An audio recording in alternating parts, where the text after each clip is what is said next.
The 1960s gave birth to many movements such as the Asian American movement, the American Indian movement, the women's movement, and many others.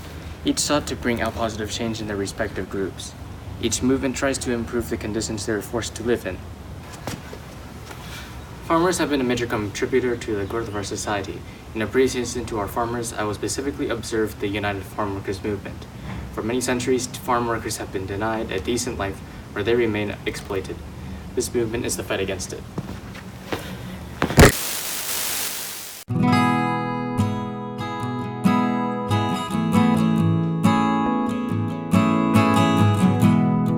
As I was explaining, farmers have faced tough living and working conditions. If they need housing, they would have to pay $2 more and would live in mosquito-infested shacks with no plumbing or cooking facilities. Farm labor contractors were often unfair, as they were prone to bias towards the people they contract, such as selecting friends and or accepting bribes. The two new organizations rose to organize the farm workers. Early leaders such as Larry Itliong and Dolores Huerta helped lead the farm workers. Dolores Huerta was an active participant in community affairs and involved in numerous civic organizations, as well as advocating for women's rights. Huerta would eventually found the Agricultural Workers Association. Larry Itliong, since a child, had the desire to help the innocent. Despite not achieving his goal of being a lawyer, he continued to help people through forms of activism. He joined his first strike in 1930, and in the same year co-founded the Alaska Canneries Workers Union. Itliong would later, as a Filipino-American labor organizer, lead the organization Agricultural Workers Organizing Committee, also known as AWAC. This organization is an outgrowth of the Agricultural Workers Association, and it participates in movements to improve farmer working conditions. Meet Cesar Chavez. Chavez was a young Chicano who's the son of a family of extremely poor farm workers. Chavez had quickly risen the ranks of the Community Service Organization and became its national director, unable to concentrate efforts for the Organization of Farm Workers, also known as the NFWA. The three would join forces to bring about change. Cesar Chavez and Dolores Huerta together established a union that united their NFWA and Larry Itliong's AWOC. This union would be called the United Farm Workers, also known as UFW, in 1962. The farm workers movement held the idea of non-violence with high regard. They followed non-violent beliefs of Gandhi and Dr. King. Cesar Chavez appealed to the universal ideals of justice and equality, and he gave the cause a broad multi-ethnic international context by reaching out to many races.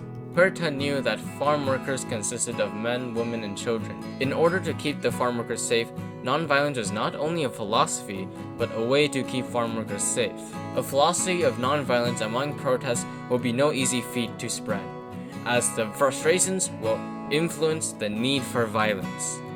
These goals of nonviolence would be reaffirmed between February and March in 1968. In response to the growing talk of male strikers resorting to violence, Chavez goes on a 25-day hunger strike to re-educate his movement to the principles of nonviolence.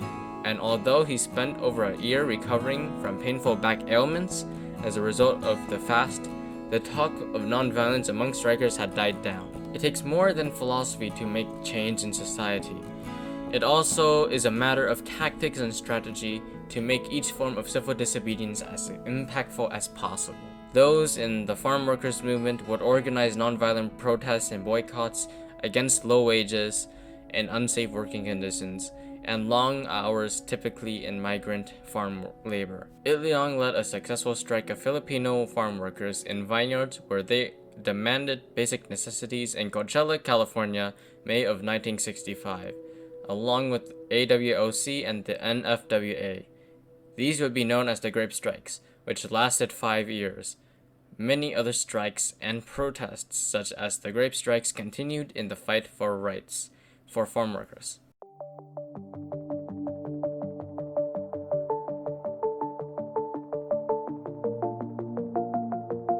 Cesar Chavez, among the other leaders of the United Farm Workers movement, would be one of the more recognized figures. Among that fame, Cesar Chavez's faults would inevitably be recognized by the public through his actions. Cesar Chavez would have a strong opinion against illegal immigration. There have been instances where Huerta and Chavez would get into arguments. For example, Chavez would disapprove of Huerta as a result of her defense for illegal immigrants at a board meeting. Despite Chavez's common demographic of Latinos, Chavez would have efforts to halt immigration from Mexico and was active in pursuing the deportation of those already here, and claimed that undocumented workers were driving down wages, crucially being used as strikebreakers. Chavez would be described as rigid and unwilling in the consideration of illegal immigration as a more complex issue. Essentially, through a simplified lens, one of the purposes Latino immigrants came to California is to search for jobs. Ironically, Chavez would continue to become an influential character despite having a conflict of interest between his followers and Chavez regarding immigration, and Chavez's actions would inevitably alienate immigrants. As described by Bardock from the International Labor and Working Class History published by the Cambridge University Press, in the years between 1962 and 1975, the UFW was for keeping all undocumented workers out of the California fields, whether they were breaking strikes or not.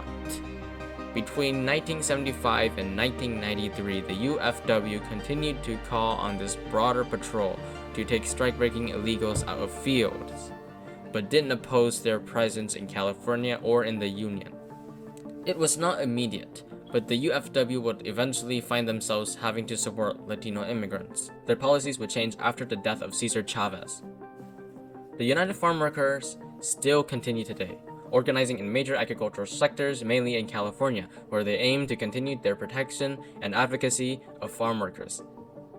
In the UFW's words, they say that they have more than 75% of California's fresh mushroom industry and is now under union contract.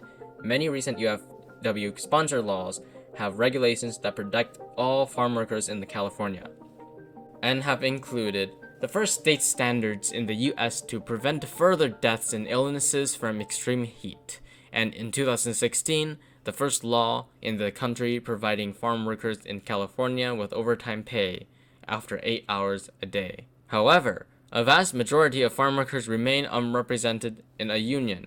This will be a challenge to gain citizenship and rights to many undocumented workers in California's agricultural industry, since many of them are seasonal migrant workers and move between the US and their home country. Farm worker wages today remain low, and working conditions are amongst the worst in the country, and continue to suffer inadequate housing and miserable living conditions. But the progress of the UFC is admirable, and has helped pave the way to a better workplace for our well-deserved farmers.